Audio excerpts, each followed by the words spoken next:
22 जनवरी 2022 हरियाणा के सोनीपत जिले के गन्नौर थाने में 22 साल की लड़की की गुमशुदगी की रिपोर्ट दर्ज करवाई जाती है। रिपोर्ट दर्ज होते ही पूरे पुलिस महकमे में तहलका मच जाता है, क्योंकि गायब होने वाली लड़की ने कुछ ही समय पहले एक प्रतिष्ठित एग्ज़ाम पास करके कनाडा की बड़ी यूनिवर्सिटी में एडमिशन लिया था। जिले भर में खूब चर्चा भी बटोरी थी और फिलहाल कनाडा में रहकर पढ़ाई कर रही थी। ये लड़की हाल ही में हरियाणा वापस आई थी। केस दर्ज होने के बाद मामले की जांच के लिए केस क्राइम ब्रांच को सौंप दिया जाता है।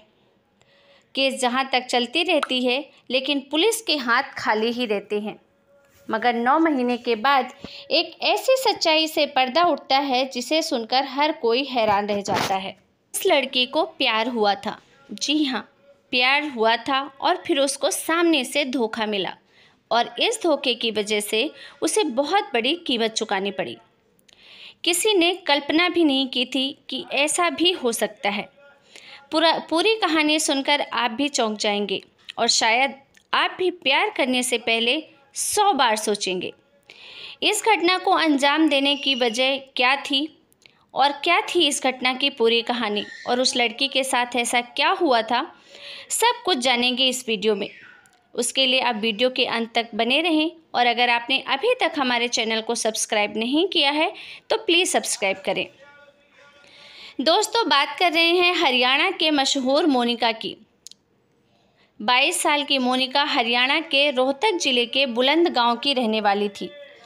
बचपन से ही मोनिका पढ़ने में काफ़ी तेज़ थी और इसीलिए परिवार वाले इसे बहुत आगे तक पढ़ाने का फैसला करते हैं।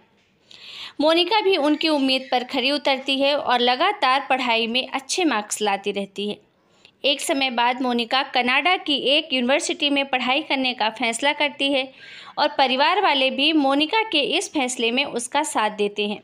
मगर समस्या ये थी कि कनाडा जाने से पहले मोनिका को एक एग्ज़ाम क्लियर करना था और इसी एग्ज़ाम की तैयारी के लिए मोनिका अब अपने घर को छोड़कर हरियाणा के सोनीपत जिले के गन्नौर में रहने वाली अपनी मौसी के पास चली जाती है।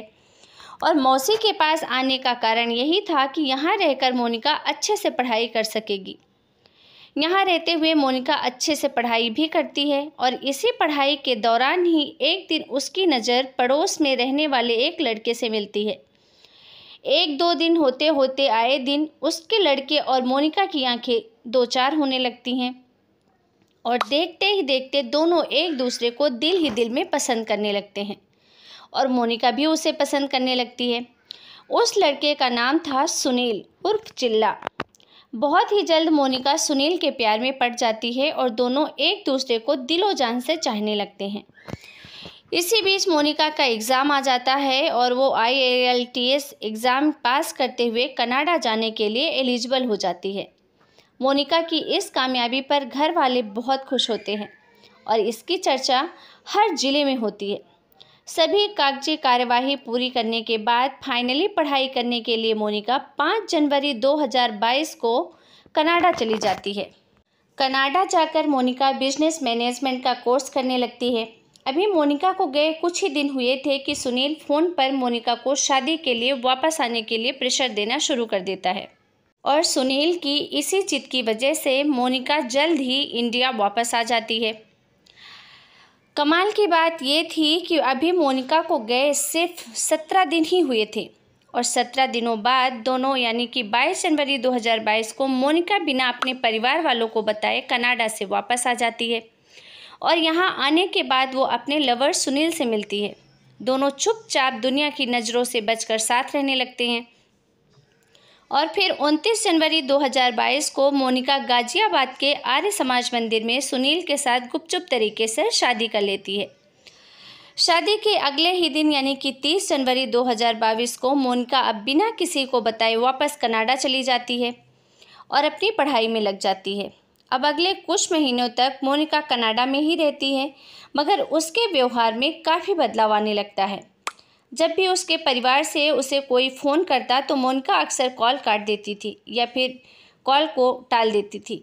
ऐसा अप्रैल महीने तक चलता रहता है और अप्रैल महीने के अंत तक तो ऐसी स्थिति आ जाती है कि मोनिका अपने परिवार के सभी रिश्तेदारों का फ़ोन उठाना ही बंद कर देती है और यहाँ तक कि कई करीबी रिश्तेदारों के नंबर को ब्लॉक लिस्ट में ही डाल देती है। परिवार वाले चाह कर भी मोनिका से संपर्क नहीं कर पा रहे थे। अब अगले कई दिनों तक मोनिका के परिवार वाले मोनिका से संपर्क करने की कोशिश करते हैं, मगर कहीं भी मोनिका का पता नहीं चलता। अंत में मोनिका की मौसी गन्नौर थाने में जाकर मोनिका की गुमशुदगी की रिपोर्ट दर्ज करवाती है और इस रिपोर्ट में मोनिका की मौसी अपने पड़ोसी सुनील पर मोनिका के अपहरण का शक जताती है। इसी रिपोर्ट के आधार पर गन्नौर पुलिस अपनी जांच आगे बढ़ाती है, मगर जांच की रफ्तार इतनी धीमी थी कि मोनिका के परिवार वाले हरियाणा के मुख्यमंत्री और गृह मंत्री तक अपनी गुहार ले जाते हैं कि इस केस को क्राइम ब्रांच को सौंप दिया जाए। मोनिका के परिवार वालों की रिक्वेस्ट पर अब इसकी जांच रोहतक आईजी को सौंप दी जाती है।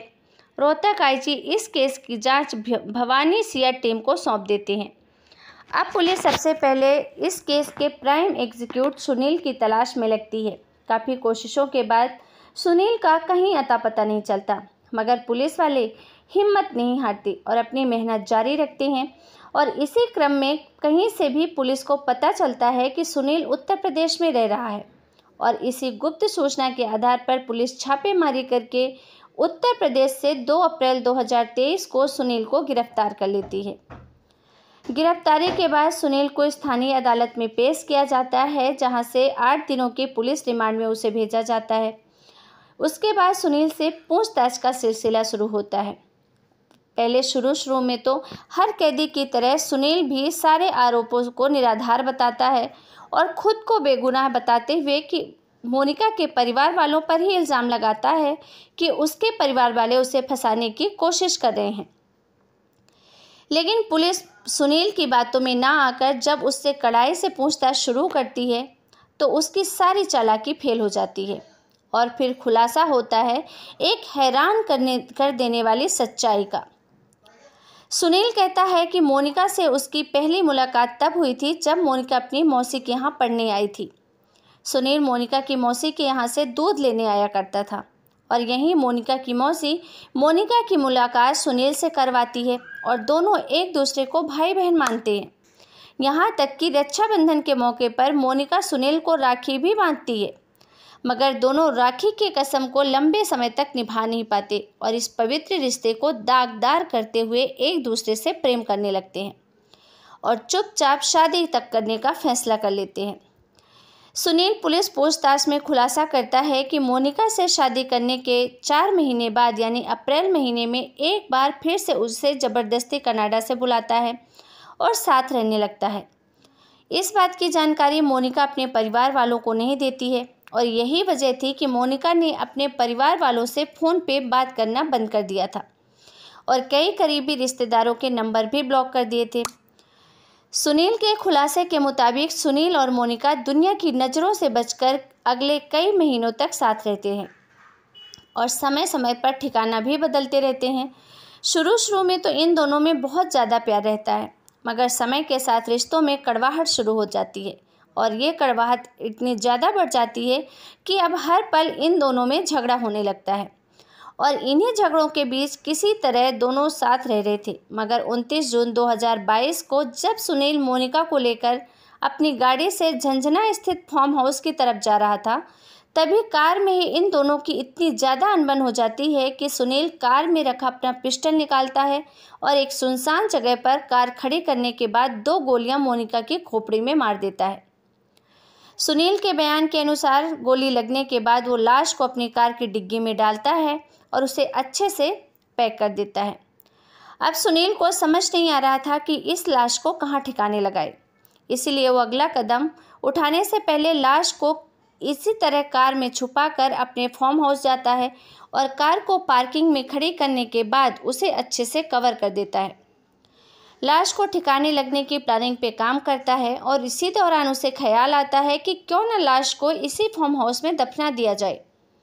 और इसके बाद अगली सुबह सुनील अपने घर पर कुछ मजदूरों को बुलाता है और घर के अंदर लगभग 10 फीट गहरा खड्डा खुदवाता है और मजदूर जब इस गड्ढे खोदने के उद्देश्य के बारे में पूछते हैं तो सुनील उन्हें बातों में उलझाकर बस गड्ढा खोदकर जाने के लिए कह देता है।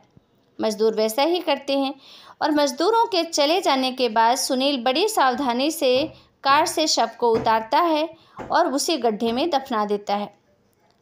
सुनील ने तो इस अपराध को इतनी सफाई से अंजाम दिया था कि किसी को उसके गुनाह की भनक तक ना लगे और वो अगले कई महीनों तक आराम से अपनी ज़िंदगी जीता रहता है। सुनील के इस खुलासे से सभी हैरान हो जाते हैं और फिर इसी निशानदेही पर भिवानी क्राइम ब्रांच की टीम सुनील के फार्म हाउस पर छापा मारती है और मजदूर की मदद से गड्ढा भी खुदवाया जाता है और लगभग 10 फीट की खुदाई के बाद पुलिस मोनिका के कंकाल को बरामद भी कर लेती है। पुलिस जांच में एक और हैरान कर देने वाला खुलासा ये होता है कि 22 साल की मोनिका जिस 37 साल के सुनील के प्यार में पागल हो गई थी, वो सुनील पहले से ही शादीशुदा था और उसके 2 बच्चे भी थे। सुनील के खुलासे के बाद उसे जेल भेज दिया जाता है, जबकि पुलिस और पुख्ता सबूत जुटाने में लगी जाती है और इसी क्रम में कुछ महीनों की मेहनत के बाद पुलिस सुनील की निशानदेही पर वो पिस्टल भी बरामद कर लेती है जिसका इस्तेमाल मोनिका की हत्या में किया गया था। इतना ही नहीं, फॉरेंसिक लैब की जांच में खुलासा होता है कि इसी पिस्टल से चली गोली अभी भी मोनिका की खोपड़ी में फंसी हुई थी। अब लोगों के जहन में एक सवाल ये आता है कि जब सुनील मोनिका से इतना प्यार करता था तो आखिर ऐसी बात क्या हो गई कि सुनील ने मोनिका को मार ही डाला। पुलिस भी मर्डर के मोटिव का पता लगाने के लिए सुनील से मोनिका के हत्या के पीछे का कारण जानने की कोशिश करती है। तो सुनील बताता है कि दरअसल वो अपनी शादीशुदा ज़िंदगी से खुश नहीं था और इसलिए वो किसी भी हाल में कनाडा जाना चाहता था, मगर काफ़ी कोशिशों के बावजूद जब कनाडा जाने का रास्ता उसे नज़र नहीं आया और इत्तेफाक से उसी दौरान उसकी दोस्ती मोनिका से होती है। और जब सुनील को ये पता चलता है कि मोनिका पढ़ाई के सिलसिले में कनाडा जाना चाहती है तो जानबूझकर सुनील मोनिका से और नज़दीकियाँ बढ़ाने लगता है और इसी जुगाड़ में लगा रहता है कि जैसे ही मोनिका कनाडा जाएगी वो भी उसके साथ कनाडा चला जाएगा। और इसीलिए मोनिका के कनाडा जाते ही सुनील फिर से उसे भारत बुलाता है और उससे शादी करता है। वो अपनी शादी को कोर्ट में रजिस्टर्ड भी करवाता है क्योंकि मोनिका को कनाडा का परमानेंट वीज़ा नहीं मिलता। इस कारण एक समय के बाद सुनील को उसका अपना कनाडा जाने वाला प्लान फेल होने लगता है। इसके अलावा शादी के बाद जब दोबारा मोनिका कनाडा से भारत वापस आई थी तो वापस कनाडा जाने से मना कर देती है और इस कारण सुनील को डर सताने लगता है कि अगर मोनिका वापस कनाडा नहीं गई तो उसका राज सबके सामने आ जाएगा और उसका कनाडा जाने का सपना भी धरा का धरा रह जाएगा। और बस इसी के बाद दोनों में अनबन शुरू होती है। सुनील अक्सर मोनिका से कनाडा वापस जाने की जिद करता था, जबकि मोनिका किसी भी हालत में भारत में ही सुनील के साथ रहने की जिद करती है। बस इसी बात पर इन दोनों के रिश्ते बिगड़ने शुरू होते हैं और रिश्ते इतने बिगड़ जाते हैं कि एक दिन तैश में आकर सुनील मोनिका की हत्या ही कर देता है और लाश को दफना भी देता है। सुनील ने तो अपने इस गुनाह को छिपाने की जी तोड़ कोशिश की थी, मगर वो लंबे समय तक गुनाह छुपा नहीं पाता और फाइनली 9 महीने के बाद उसके गुनाह से पर्दा उठ ही जाता है। फिलहाल सुनील पर मोनिका के मर्डर के अलावा सबूत मिटाने और धोखाधड़ी के मामले चलाए जा रहे हैं। सुनील पर हमले पहले से ही हरियाणा के अलग अलग थानों में कई आपराधिक मामले भी दर्ज थे, मगर अब तक उन पर कार्यवाही हुई नहीं थी। फिलहाल सुनील जेल में बंद है और सज़ा का इंतज़ार कर रहा है और इस मामले में मोनिका के परिवार वालों के साथ साथ अन्य लोगों पर भी मोनिका की हत्या की साजिश में शामिल होने के आरोप लगाए हैं। फिलहाल पुलिस उन आरोपियों की भी जांच कर रही है और इसके अलावा पुख्ते सबूत जुटाने में भी लगी हुई है ताकि अपराधियों को कड़ी से कड़ी सज़ा दिला सके। दोस्तों, अब अदालत ही तय करेगी कि सुनील को उसके किए की क्या सज़ा मिलनी चाहिए। खैर, आपके अनुसार ऐसे व्यक्ति के साथ क्या बर्ताव होना चाहिए और उसे अदालत द्वारा क्या सज़ा मिलनी चाहिए, आप हमें कमेंट करके ज़रूर बताइए। तो दोस्तों, इस कहानी को सुनाने का उद्देश्य किसी की भी भावनाओं को ठेस पहुंचाना नहीं है, बल्कि आपको सतर्क करना है, जागरूक करना है।